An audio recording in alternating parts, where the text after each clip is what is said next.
Hey, friend, if you're like me, you probably don't think of Florida when you think of Tudor England. I think about a lot when I think about Florida. Tudor England isn't one of those things. But I recently sat down with Misty Biruk to talk about the very real and very surprising Tudor connections to the early colonial history of the southeastern U.S. From Elizabeth I's diplomatic interest in Protestant colonies in modern day Jacksonville to Francis Drake's fiery raid on St. Augustine to the strange legend of a Welsh prince who may have reached Alabama in the 12th century. Go Bama. Anyway, Misty walked us through the overlooked ways that Tudor politics, religion, and ambition reached across the Atlantic long before Jamestown. If you've ever wondered what Tudor history looks like when you step off the cobbled streets of London and into the pine forests of Florida, this is for you.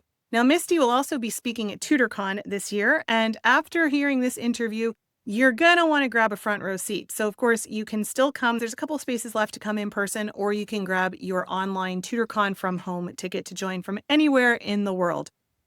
Actually, I said go Bama, and I did some grad school at the University of Tennessee, and I was working there at the time. So I'm actually going to change all of that to go Vols. Might make some people angry. Anyway, I just had to set the record straight. Go Vols, not go Bama. It's got sidetracked. Anyway, englandcast.com/tutorcon to come in person, englandcast.com/tutorcon from home to come from anywhere in the world. I will turn this over to Misty now to tell us about the Welsh prince that was in Alabama and all of the other fun stuff. So thank you, Misty, for taking the time, and let's get right into it. Tell me to start with what you're going to be speaking about at TutorCon, and then we'll get into like how you got there, because you're doing something that's a part of Tudor and Elizabethan history that doesn't get talked about very much. Yeah, I wasn't sure that it really got talked about at all. I couldn't find anybody else that had actually done like a book or a paper on this. But I had wanted to talk about St. Augustine, especially because, I had asked several people when I was at TutorCon in person last year about St. Augustine, and I was like, oh my goodness, there's many people that don't even know the place exists. And Right. so I started thinking about it, and I was like, maybe they'll let me do this talk about all the different ties between Tudor England and these, few settlements here that were a part of the history of where I'm living now. So I thought that would be pretty cool just to kind of give something different rather than, not that Tudor history isn't interesting. It all is. I mean, but it's an aspect of it that doesn't get talked about all that often, like you said. So I thought maybe it might be kind of fun to learn something a little different, but still coincide with the Tudors. Yeah. How did you wind up becoming so passionate about this early European history in the American Southeast?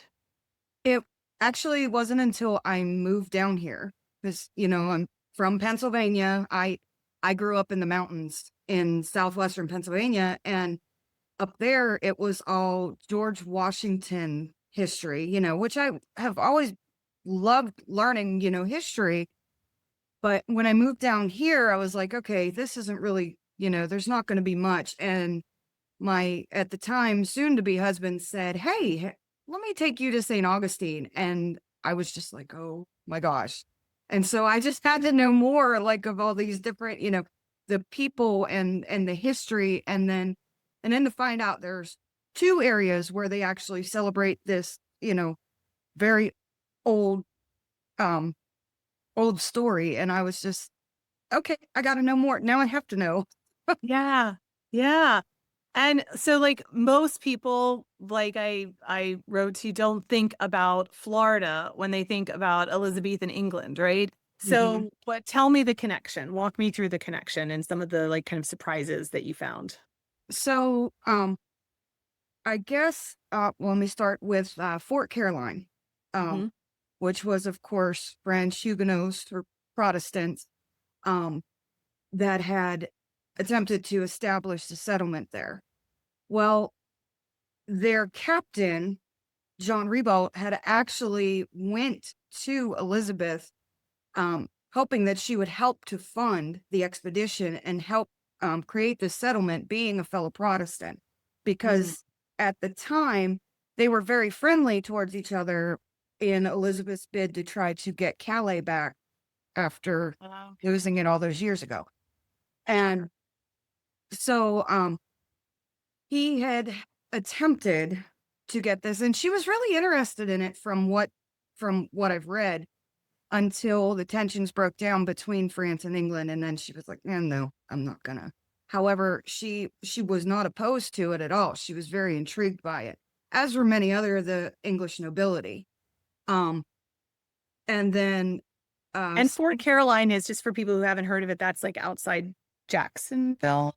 yes, Fort Okay. Caroline is outside Jacksonville. Yes. Okay. Um, the original site is still debated. However, what they have there right now is a replica, and it is an ecological park. So they do archaeological digs there all the time, and they're still finding many different things that, so they're in the right area at least. Yeah. Yeah, for sure. Super But interesting. it's really neat to see and read about. It's just, I was amazed that something like this was actually having ties to Elizabethan England, Yeah. but that's Yeah. just one of them. I apologize. No, no, no, it's fine. This is why we want to talk to you. So she supported the French Huguenots, and what happened, and then it just kind of drifted away, and she let that go. But she had other interests, and she actually believed that that England already had a claim to the Americas. Can you tell me a little bit about what she thought about, like how she thought the claim was? So it was, from what I've read, it was just rumored that she believed it as well, because we all know she was very, one thing behind closed doors with close people, and another thing publicly. However, a lot of the English sailors were reciting the story of Prince Madoc for years, claiming that it didn't matter, and they could go right along these Spanish settlements and the coast and take whatever they wanted, because England already owned the entirety of North America. And what's the story of Prince Vidog? So the story of Prince Madoc is that in 1170, he was a Welsh prince who sailed off to find new lands, being that he had no claim to his father's throne as he was too far down the line, and ended up landing near present day Mobile Bay, Alabama, with a group of settlers, and was so enamored with the country and the layout, and worked well with the natives, he went back to Wales to try to recruit more people to establish the colony. And then unfortunately, he didn't make it back to his colony. And so the mystery goes, they believe that the settlers that he had actually initially left just integrated with a native tribe there in the region. Kind of like the Lost Colony in Roanoke in some aspects too, where they were Mhm. just kind of left there. Mhm. Interesting. So by the time then 400 years later, yeah, you said this was 11th century or 11 Yeah, what? it was 1170, 1171 is 12th the, century. yeah. Yeah. So then like 400 years later, that's so interesting. Like then that there's this move to colonize the Americas, and people had already, like, had this legend lived on in Wales throughout this time, or like did people know about this land that was across the ocean? What was the, and I think about like Henry VII was funding a lot of exploration. Had he been aware of this? Do you Mhm. know? That I'm not positive of. I know that the majority of it was within poems and just stories that were passed down. A lot was oral tradition more than written. So surviving things are hard to come by. Um, John Dee, though, had actually presented in his title royal in 1580 to Queen Elizabeth that the story of Prince Madoc was true, that it came from, as he said, ancient Welsh chronicles.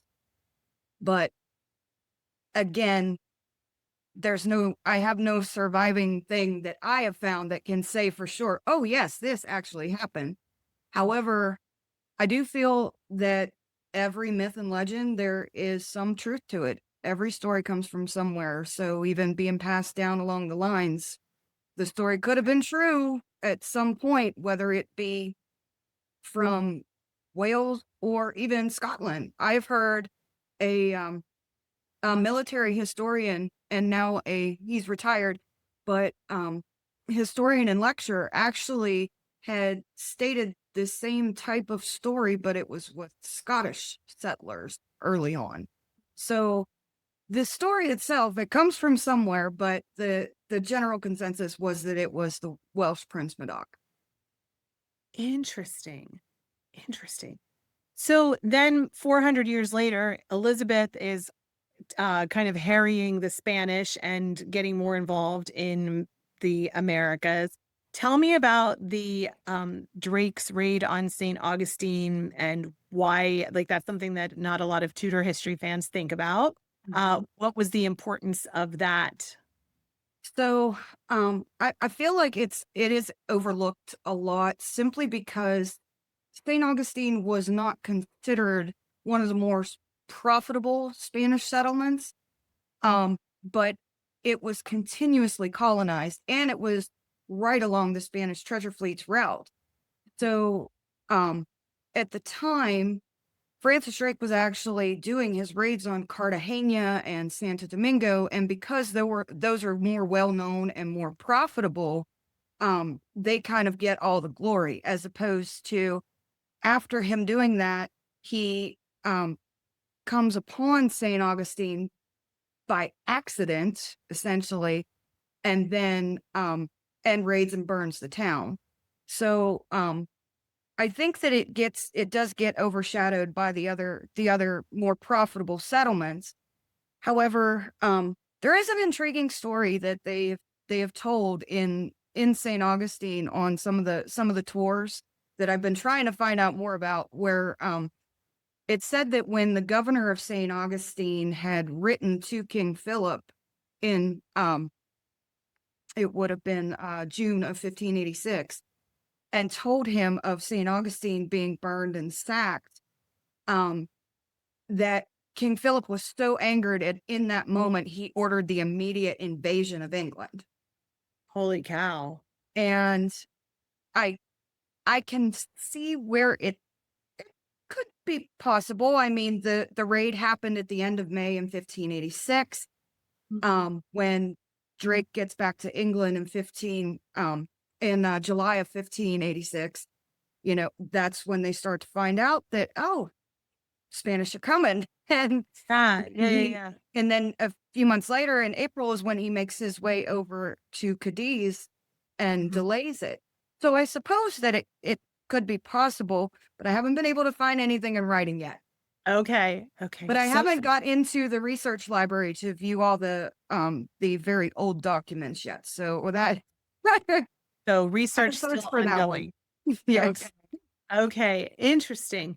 Um, Tell me about, have you looked at like changing ideas? This is when we start to see people like Richard Hakluyt and John Dee. You mentioned John Dee talking about the role or the rise of like the empire, that England was supposed to have an empire, or that England was supposed to colonize. Do you know like anything about how, and it's fine if you don't, but like how that mentality was starting to shift in England and this looking outward for the kind of first time? Can you speak to that at all? Not as much. Okay, Um, that's fine. We can it's skip. not. Yeah, no, it's okay. I'm not. I mean, my opinion personally, I feel like, I mean, especially when they established, Roanoke, they were attempting to get themselves in a strategic position to, stop the Spanish treasure fleets and take what the Spanish have essentially, so that England could become an empire bigger Mhm. than Spain. So, Yeah. I mean, but as Yeah. far as that, the talk of that at the time, I hadn't focused too much on that. Yeah. He's trying to do the lesser known, like I said, the lesser known Fort Caroline and St. Augustine, and put the focus there, and Mhm. their ties to it. Because, Yeah. they're very lesser known, I should say. Yeah. Yeah. I had to go back and look up. I did a podcast episode that I'd forgotten about until you started talking just now on David Ingram, who was on a Hawkins slave trading vessel that got driven into San Juan and wound up like getting stuck and walking the whole way up the East Coast, essentially, until he could find English further north. And he was interviewed by John Dee. And like, it's funny because as you were talking about the Prince Madoc thing, I was like, I think I've heard of that. And I had to look it up, and it was in an episode I did several years ago. And I apparently like Dee was trying to make the connection, the lineage that Elizabeth would have inherited the rights based on that. And the idea that Prince Arthur had also, or King Arthur, not Prince, King Arthur had also potentially sailed to the Americas, which like, so there were just, I guess what I want to get at is that there were all these stories swirling, and then Richard Hackley gets in and writes them all down. And there was just this whole like buzz about empire. And it must have been a very exciting time to be an explorer and think that you were like coming into your inheritance of all of Mhm. this. Yeah. And you would think, I mean, and especially when you mentioned John Hawkins, he did visit Fort Caroline, and Mm, when Francis Drake was sailing with him at that time frame in 1565, and it was literally a month before the Spanish attack on the fort. And all he was essentially trying to do was help them get back to France. And yeah. it's but they, were exploring the coast and just stating how beautiful it was. And especially the good part about it, I think, is we actually have the surviving account of Fort Caroline itself. Um Rene Laudonnier had a handwritten account. He survived the attack at Fort Caroline, and he was in charge of establishing the colony. Okay. And it's in his own words. I mean, it's translated from French to English, but he provides such details as to the land itself and the natives and their rituals and just, I mean, everything, because I think he wanted it to be known. This was it. This is, and he made sure that he put in there the good and the bad. So it wasn't just like a Interesting. puff piece, to try to make himself look good. It was more or less, this is what this place is like. And if you want, you know, something good from it, this is what you need to do. Yeah, gotcha. Interesting.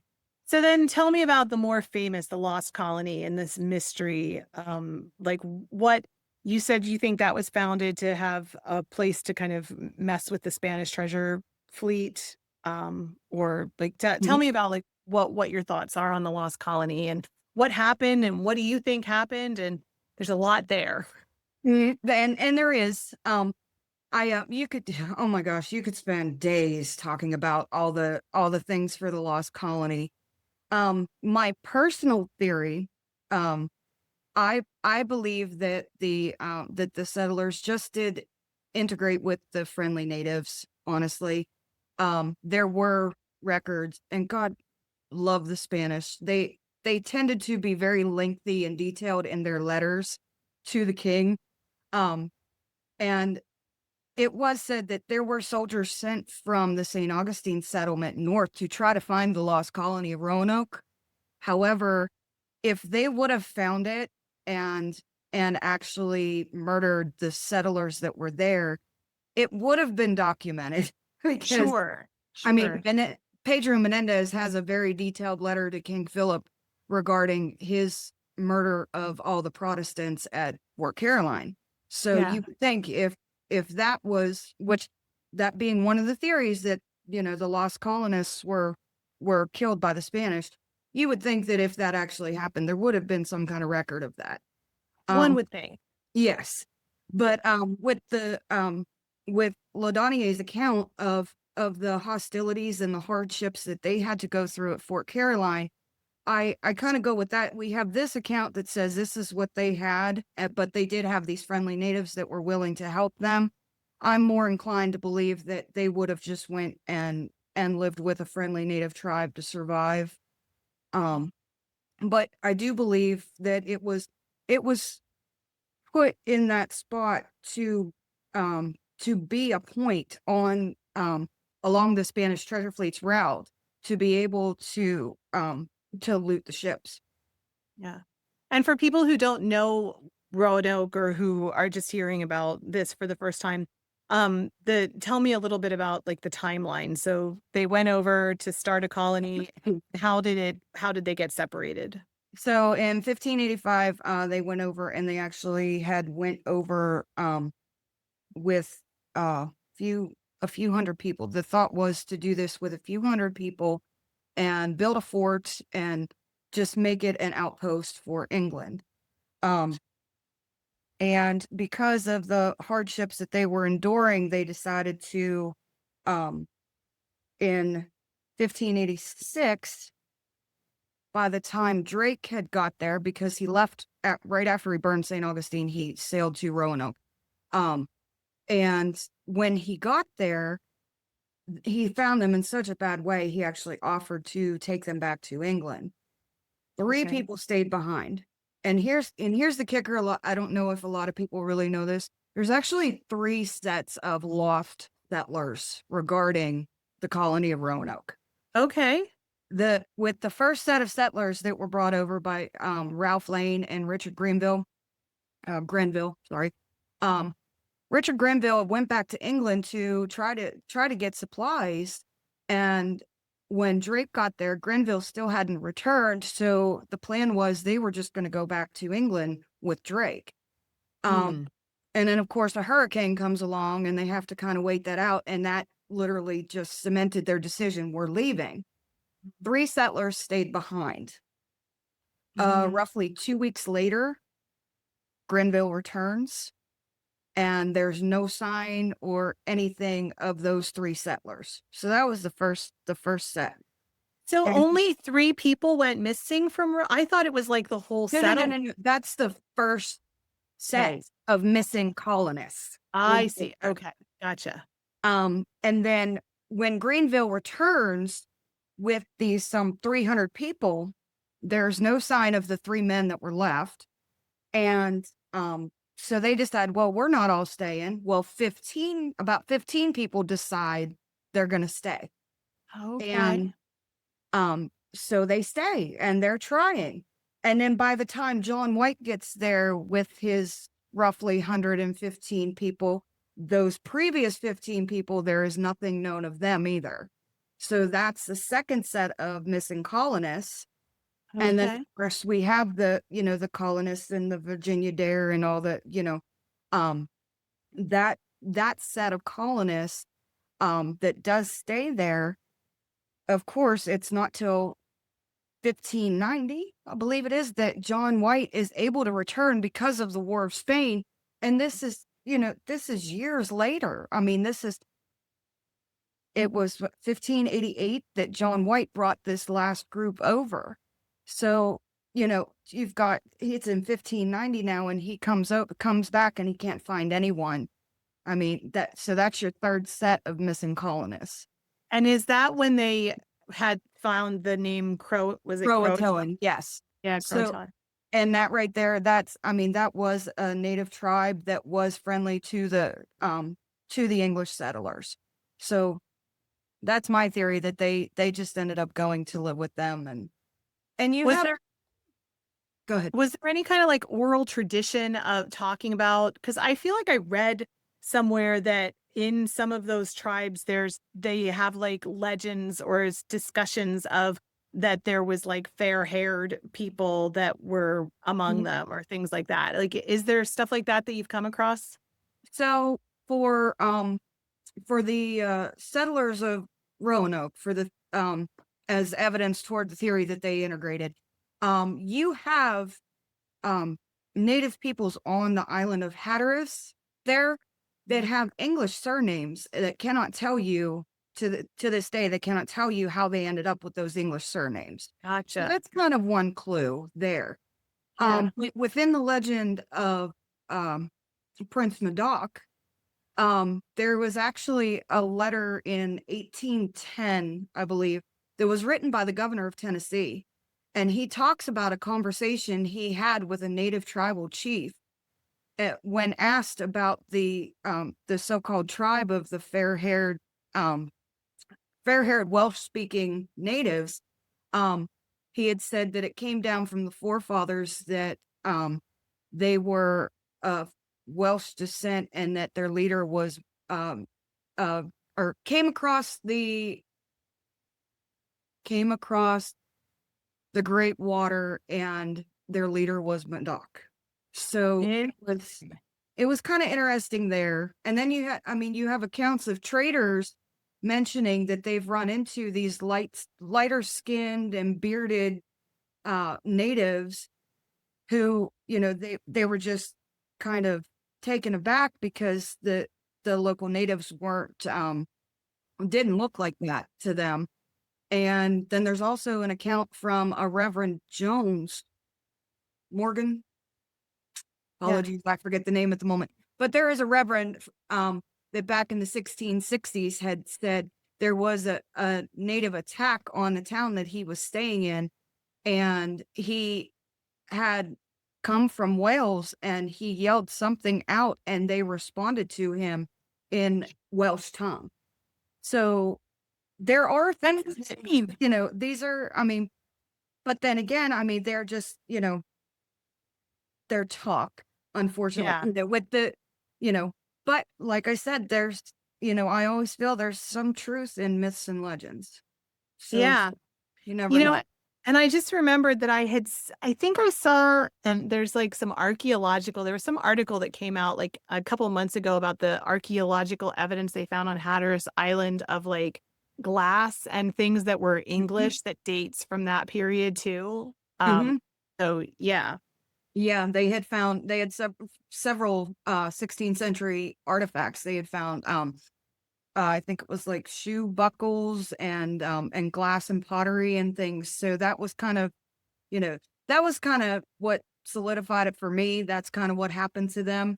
But I am kind of curious about those other two sets of lost settlers that um we haven't heard anything about. Yeah. Sure, Yeah. but unfortunately that's probably something that we'll never know. Interesting. So this is so interesting, this like Tudor Elizabethan history in the Southeast. And you can go to all of these places, like it's still So, as far as Roanoke, I have not been to Roanoke. I read a lot. I sure. read a lot. Um, but no, St. Augustine you can visit today. Especially one place that I will point out in St. Augustine is the Fountain of Youth Archaeological Park, Okay. simply because it lays claim to that's where Ponce de Leon first set foot in Florida in 1513. Interesting. Okay. And they will tell you a story of the stone cross that was found near a fresh, well, I shouldn't say fresh, but near a spring Mhm. that was 15 stones north to south and 13 stones east to west. Okay. So they'll tell you that story as well. It's just one of the many things. The Coquina Fort is absolutely a sight to see. Yeah. Um definitely worth a visit. On September 6th, they'll be doing their Founders Day celebration. They'll be celebrating 460 years. Wow. And they're going to, from my understanding, they're going to do a reenactment of when Pedro Menendez came ashore. Um, but it is definitely a sight to see. They really are a place that tries to keep the history and their story alive, and it's just amazing that especially this fort has survived for as long as it has, you Yeah. know. So Very, very, definitely recommend. very cool. 10 out of 10 would recommend. Very cool. Um, I want to go to St. Augustine now. Maybe I'll have to make a trip. Anyway, You should. And I if you do, you need to tell me. As I said, I will definitely will be I my will tour meet guide. you, and we'll have lunch Okay. with, Okay. All right, cool. Well, I said I would be about a half an hour. It's been a half an hour. I want to be respectful of your time. So you are preparing this talk for Tutor Con, and I'm very excited to see the talk, and I'm very excited in your research. And yeah, just thanks for sharing what you're working on with me and with everybody. Thank you for letting me do it. As I said, it was something that I didn't realize how many ties there actually were to Tudor England when I started looking into the history of this. So thank Yeah. you very much for allowing me to share it. We are excited. That's what it's here for. So that's awesome.